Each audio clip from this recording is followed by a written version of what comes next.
आज हम आपको अपने एक वेंचर के बारे में बताना चाहते हैं। पीएनजे हब आपने बहुत बार सुना होगा हमसे या हमारी वीडियोस में भी देखा होगा। पीएनजे हब है क्या? पीएनजे हब एक एग्रीगेटर प्लेटफॉर्म है प्रोफेशनल्स का, जहां पे प्रोफेशनल्स अपने आप को लिस्ट कर सकते हैं और उनको फिर सर्विसेज के लिए, कोटेशंस के लिए लीड्स आएंगी। So it's a leads generating platform और इसमें बहुत सारी यूएसपीस हैं। ये फर्स्ट टाइम इन इंडिया आ रहा है विद एडिशनल यूएसपीस, जैसे कि आप ऑफिस स्पेस शेयर कर सकते हैं।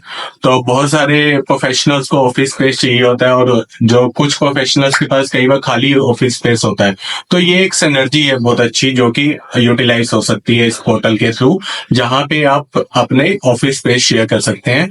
प्लस ये एक टैलेंट सोर्स हब भी है, जिसमें कि आप अपने टैलेंट को, अपनी स्किल्स को अपग्रेड करने के लिए ई सर्टिफिकेशन प्रोग्राम्स ले सकते हैं। सो इसमें प्रोफेशनल्स के लिए आप स्किल अपग्रेडिंग प्रोग्राम्स ले सकते हैं, ई सर्टिफिकेशन प्रोग्राम्स भी हैं इसमें।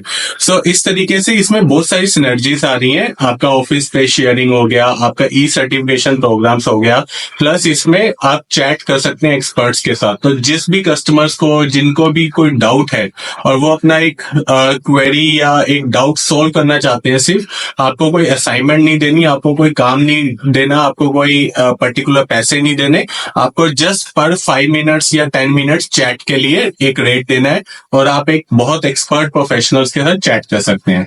सो मैं इस वेंचर का सीईओ और मैं इस वेंचर को प्रमोट करता हूं। मेरा जो मेन रोल है इसकी बिजनेस डेवलपमेंट और स्टेक होल्डर्स के साथ डील करना। तो मैं प्रैक्टिसिंग सीए नहीं हूं, neither I am into any accountant role. मैं अकाउंटिंग फाइनेंस का कोई कहीं रोल नहीं देखता एंड नाइदर मैं अपने आप को रिप्रेजेंट करता हूं as a CA, because I am a CEO of PNJ hub which is a professional network joint. Its full name is PNJ professionals network joint private limited और मैं इसका सीईओ हूं। मैं प्रैक्टिसिंग सीए नहीं हूं। सो बहुत सारे हमारे चैनल को देख के कमेंट्स आते हैं कि आप शायद प्रैक्टिसिंग सीए होके सोलिसिट कर रहे हो कस्टमर्स। तो मैं सोलिसिट कस्टमर्स नहीं कर रहे, हम बिजनेस डेवलपमेंट कर रहे हैं अपने वेंचर की, और हमारा जो वेंचर है वो प्रोफेशनल सर्विसेज में डील करता है। So I am acting as a CEO of this venture.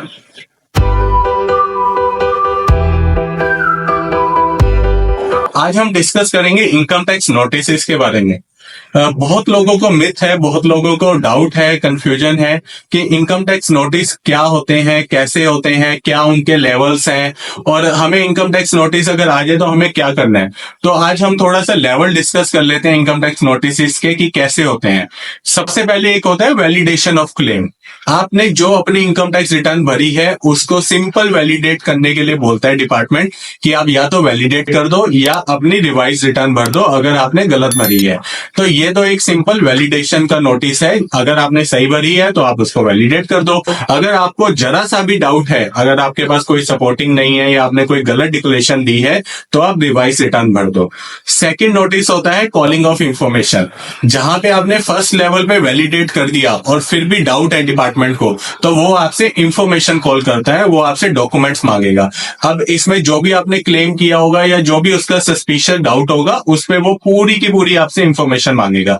इसमें आपको सिर्फ इंफॉर्मेशन देनी है। आपके पास जो सपोर्टिंग बैकअप है, जो इंफॉर्मेशन है, आपको दे दीजिए। अगर आपके पास नहीं है तो रॉन्ग इंफॉर्मेशन मत दीजिएगा, 300% पेनल्टी लग सकती है। थर्ड लेवल होता है स्क्रूटनी असेसमेंट, जहां पे उसको आपके पहले वैलिडेशन ऑफ क्लेम के बाद उसको आपकी इंफॉर्मेशन भी मिल चुकी, अब उसके बाद उसको सस्पिशियस डाउट है कि नहीं इसने कुछ गलत किया है, तो अब वो आपकी स्क्रूटनी असेसमेंट करेगा, अब वो आपकी इन्वेस्टिगेशन करेगा। तो इस लेवल पे आपकी एक्चुअल में इन्वेस्टिगेशन होती है। अब हर लेवल ऑफ नोटिस को कैसे डील करना है, उसमें क्या जवाब देना है, इसके लिए आपको ऑब्वियसली प्रोफेशनल की हेल्प चाहिए, एक एक्सपर्ट की हेल्प चाहिए। तो आप हमें अप्रोच कर सकते हैं। आपके पास नंबर नीचे आ रहे हैं हमारी वीडियोस में, तो आप बड़े आराम से हमें अप्रोच कीजिए। आपको किसी भी लेवल का कोई भी नोटिस आया है, आप हमें अप्रोच कीजिए, हम आपको हेल्प करेंगे। आज हम आपको बताना चाह रहे हैं अपनी टैक्स प्लानिंग सर्विसेज के बारे में। हमारे बहुत सारे डाउट्स आते हैं कस्टमर्स के, व्यूअर्स के, कि आप टैक्स प्लानिंग में बेसिकली करते क्या है, ये बेसिक्स हैं क्या टैक्स प्लानिंग के। तो मैं आपको थोड़ा सा इसके बारे में बताना चाहता हूँ टैक्स प्लानिंग कैसे होती है। टैक्स प्लानिंग आपकी तभी हो सकती है जब या तो आप इन्वेस्ट करो या कोई खर्चा करो।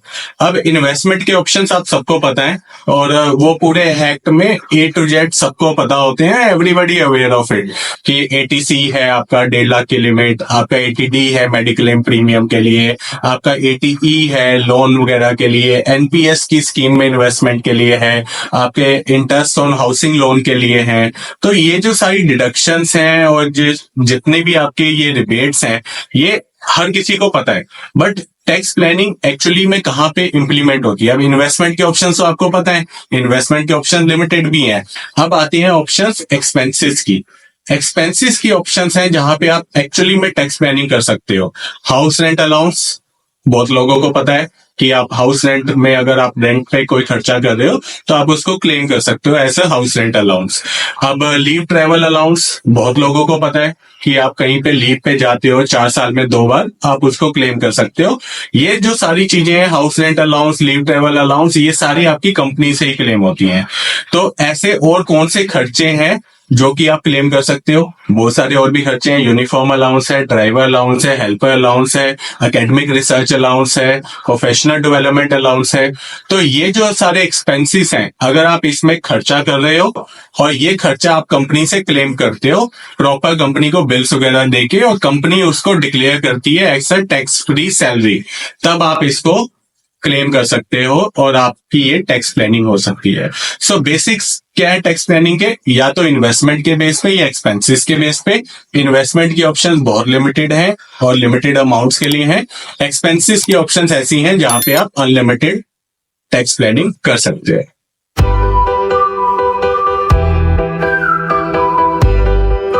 हमारे व्यूअर्स के लिए हम आज ये वीडियो लेके आए हैं स्पेशली एक क्लैरिफिकेशन फॉर्म में। ये क्लैरिफिकेशन हमें क्यों देनी पड़ रही है? क्योंकि हमारी बहुत सारी वीडियोस डली हुई हैं सैलरी की टैक्स प्लानिंग सर्विसेज पे, और वो टैक्स प्लानिंग सॉल्यूशंस पे बहुत सारे लोगों का एक मिथ है, कंफ्यूजन है। उन्होंने क्या सोचा कि हमने जो एक बेस्ट सिनेरियो प्लानिंग आपको दी हुई है, जिसमें कि हमने आपको एक इंफॉर्मेशन दी है कि आपके ये सारे डिडक्शंस एग्जम्पशंस के हेड्स हैं, ये सारी एग्जम्पशंस मिलती हैं आपको खर्चों की, ये सारी डिडक्शंस मिलती हैं आपको इन्वेस्टमेंट्स की, और वो हमने पूरे हेड्स वाइज आपको पूरा बताया हुआ है अपनी वीडियोस में। Salary up to 30 lakh zero tax की हमने वीडियो बनाई हुई है, उसमें हमने पूरे 30 लाख का आपको बेस्ट सिनेरियो प्लानिंग दी है। अब उसमें क्या है कि आप कंफ्यूज हो जाते हैं कि हमने आपको सैलरी स्ट्रक्चर दिया है, हमने आपको सैलरी स्ट्रक्चर नहीं दिया। अब वो उसके लिए आपको हमारी सर्विसेज लेनी पड़ेंगी अगर आपको अपना स्ट्रक्चर डिफाइन करवाना है। हमने आपको सैलरी स्ट्रक्चर नहीं दिया, हमने आपको डिक्लेरेशन नहीं दी कि वो डिक्लेयर आप अपनी कंपनी को कर दो तो आपका 30 लाख पे जीरो हो जाएगा। हमने आपको एक बेस्ट सिनेरियो प्लानिंग दी है कि ये डिडक्शंस अवेलेबल हैं, ये एग्जम्पशंस अवेलेबल हैं, ये खर्चे आप क्लेम कर सकते हो अपनी कंपनी से। आपको जो भी खर्चे और इन्वेस्टमेंट्स क्लेम करनी है वो सिर्फ आपकी कंपनी से क्लेम करनी है। आप डायरेक्टली क्लेम नहीं कर सकते अपनी इनकम टैक्स रिटर्न में। आप ये नहीं कर सकते कि सिर्फ इनकम टैक्स रिटर्न में आप ये दिखा दो और आपको टैक्स रिफंड आ जाए। आप दिखा दोगे, रिफंड भी आ जाएगा, बट फिर पेनल्टी भी 300% आप ही को भरनी पड़ेगी। ये सारी चीजें आपको कंपनी से क्लेम करनी होती हैं। कंपनी आपसे डिक्लेरेशन मांगती है, पूरे साल आपके इन्वेस्टमेंट प्रूफ मांगती है। वो क्यों मांगती है? क्योंकि उसकी रिस्पॉन्सिबिलिटी है आपका सही टैक्स काटने की। उसको अपने फॉर्म 16 इशू करने हैं, उसको अपनी पेरोल रिटर्न में आपको टैक्स फ्री सैलरी डिक्लेयर करनी है। उसने जो आपको सैलरी दी है वो सैलरी उसने आपको टैक्स फ्री की फॉर्म में दी है, ये उसको डिक्लेयर करना है, आपको फॉर्म 16 इशू करना है। तो सारी चीजें आप कंपनी से क्लेम कर सकते हो, डायरेक्टली आप कुछ नहीं क्लेम कर सकते। और हम आपको बेस्ट सिनेरियो प्लानिंग देते हैं। हम आपको ना तो सैलरी स्ट्रक्चर देते हैं, ना आपको डिक्लेरेशन देते हैं। ये हमारी पेड सर्विसेज हैं, आप हमें अप्रोच कीजिए, हम आपको इसमें भी हेल्प करेंगे।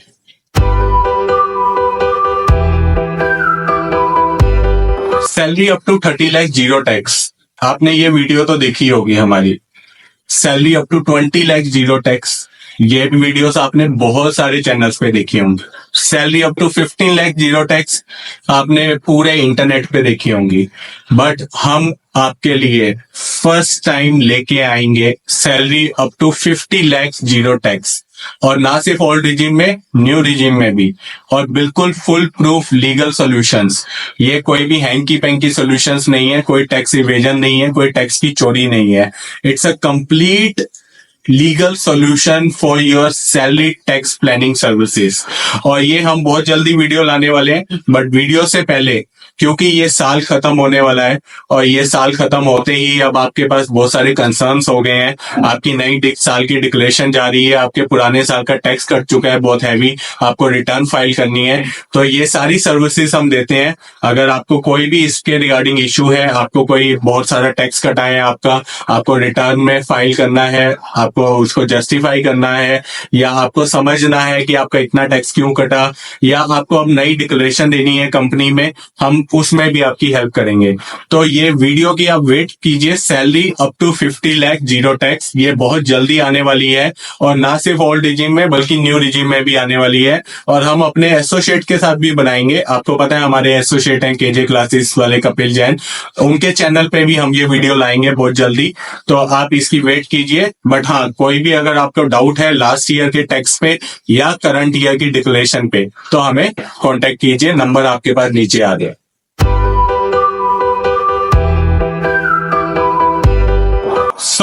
आज हम थोड़ा सा डिस्कस करेंगे डिस्क्लोजर्स के बारे में। जैसे कि हमारे बहुत सारे व्यूअर्स हमें क्वेरी करते हैं कि हमने डिस्क्लोज कर दिया इनकम टैक्स रिटर्न में, तो हमारा तो टैक्स प्लानिंग हो गई, हमने तो टैक्स सेविंग कर ली, हमें रिफंड भी आ गया था। बट यहाँ पे मैं आपको थोड़ा सा आज क्लैरिफाई कर देता हूँ कि आप डिक्लेयर तो चाहे कुछ भी कर दो और आपको चाहे रिफंड भी आ जाएगा, बट अगर आपके पास उसका सपोर्टिंग और बैकअप नहीं है तो वो आपका रॉन्ग डिस्क्लोजर माना जाएगा, विच एक्चुअली अट्रैक्ट्स पेनल्टी। और पेनल्टी आपको लगेगी 300% ऑफ द टैक्स अमाउंट। तो जितना आपने टैक्स बचाया है उसका 300% आपको देना भी पड़ सकता है। अब सपोर्टिंग एंड बैकअप्स क्या होते हैं? हर टैक्स सेविंग के एस्पेक्ट पे एक ट्रांजैक्शन होती है। ट्रांजैक्शन में एक गिवर होता है और एक रिसीवर होता है, ठीक है। अगर आपके दो वे में कोई ट्रांजैक्शन नहीं है, टू वे कोई ट्रांजैक्शन नहीं है, और उस ट्रांजैक्शन का प्रॉपर सपोर्टिंग बैकअप आपके पास नहीं है, तो आपका जो डिस्क्लोजर है, आपकी जो डिक्लेरेशन है, वो गलत प्रूव हो सकती है।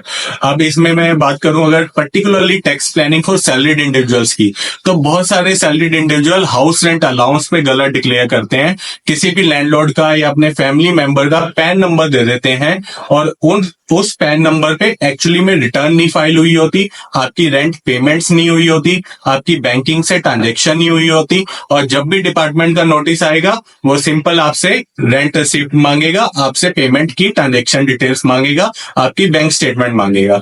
अब जब आपके पास बैंक स्टेटमेंट नहीं होगी, आपके पास रेंट रिसिप्ट नहीं होंगी, उस लैंडलॉर्ड ने अपने रेंटल इनकम नहीं दिखाई होगी, अपनी रिटर्न में उसको इनकम डिस्क्लोज करके उस पर टैक्स नहीं दिया होगा, आपका पैन नंबर नहीं दिखाया होगा, आपने उसका पैन नंबर नहीं दिखाया अगर कहीं भी, तो ये जो पूरी ट्रांजैक्शन है ये फुल प्रूफ नहीं बनेगी और आपको पेनल्टी देनी पड़ सकती है 300%। इसी तरीके से लीव ट्रेवल अलाउंस में आपके पास अगर एयर टिकट्स नहीं है, आपको पता है कि उसमें सिर्फ ट्रेवल टिकट्स के लिए ही आपको क्लेम मिलता है। अब आपके पास एयर टिकट्स नहीं है, आपको अगर ब्रोकर ने एक एयर टिकट कुछ बना के भी दे दी, तो उसको जस्टिफाई कैसे होगा? क्योंकि एयरलाइंस का प्रॉपर पैन नंबर के साथ आपकी टिकट्स इशू करना विद कंप्लीट पीएनआर नंबर आप नहीं मैनेज कर सकते। It has to be genuine. तो ये जो सारी ट्रांजेक्शन्स हैं ये आपकी जेन्युइन होनी चाहिए। किसी भी तरीके का रॉन्ग डिस्क्लोजर या रॉन्ग डिक्लेरेशन आप अगर इंडिविजुअल अपनी इनकम टैक्स रिटर्न में देते हैं और लेटर ऑन उसके सपोर्टिंग बैकअप आपको नहीं मिलते, तो आपको पेनल्टी देनी पड़ सकती है 300%।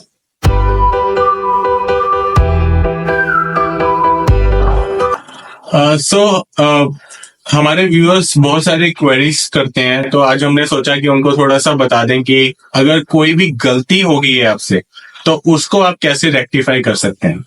तो बहुत सारे व्यूअर्स हमसे पूछते हैं कि हमने कुछ ऐसे दिखा दिया था, हमारे पास उसका सपोर्टिंग बैकअप नहीं है, या हमने कोई रॉन्ग डिक्लेरेशन दे दी थी, या हमसे कोई टैक्स छूट गया है, या कोई लायबिलिटी हमारी रह गई, या कोई इनकम डिस्क्लोज करनी रह गई जिससे कि लायबिलिटी बन रही थी हमारी इनकम टैक्स की। तो अब उन सब केसेस में आप क्या करें? तो हम आपको बता दें कि एक मॉडिफाइड रिटर्न का ऑप्शन है। यहाँ पे आप एक ITR-U करके लाए थे डिपार्टमेंट, जिसमें कि आप मॉडिफाई कर सकते हैं अपनी रिटर्न। तो आपसे कोई भी अगर गलती हो गई है, किसी भी तरीके का रॉन्ग डिस्क्लोजर हो गया है, रॉन्ग डिक्लेरेशन हो गई है, कोई लाइबिलिटी छूट गई है, कोई इनकम डिस्क्लोज करनी छूट गई है, तो आप बड़े आराम से उसको मॉडिफाई कर सकते हैं। आप हमारे पास आइए, हम आपको उसमें बेस्ट सोल्यूशन देंगे, आपकी रिटर्न मॉडिफाई करेंगे, या आपको एक बेस्ट ऑप्शन बताएंगे कि आप उसको कैसे प्रोटेक्ट कर सकते हैं जब आपके पास नोटिस आए। हो सकता है कि आप ये चाहेंगे कि नोटिस की वेट करते हैं, अभी हम इशू नहीं क्रिएट करते अपने आप, तो मॉडिफाई नहीं करते, let the notice came, even though वो रॉन्ग अप्रोच है। बट हाँ, अगर आप ये भी सोच रहे हैं तो उस नोटिस के टाइम पे आपको अपने आप को कैसे प्रोटेक्ट करना है, ये चीज तो आपको अभी से करनी पड़ेगी। तो आप हमें अप्रोच कीजिए, आपके पास अगर कोई भी ऐसा रॉन्ग डिस्क्लोजर है तो हम आपको हेल्प